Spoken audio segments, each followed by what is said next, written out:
So open Photoshop and type the resolution of YouTube thumbnail. And add one background image. I downloaded it from Canva image generator. Using this prompt, you can check it out. Now after adding a background, duplicate the layer and remove its background by going to Select and selecting Subject.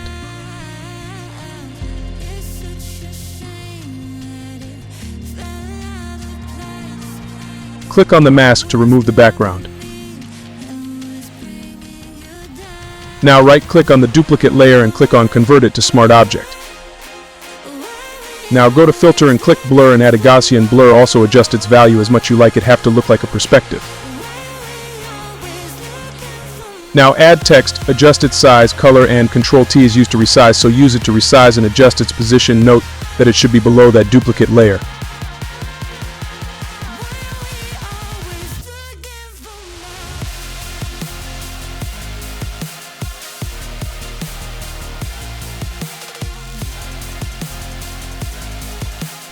Do the same thing for upper text too. Adjust its size, color, and font and make it look perfect. Now remove last layer and hold Ctrl to select all layer and click Ctrl and E to merge it to one. Now go to Filter and click on Camera Raw Filter and adjust different colors, brightness, contrast, and all to make it look like a crisp thumbnail.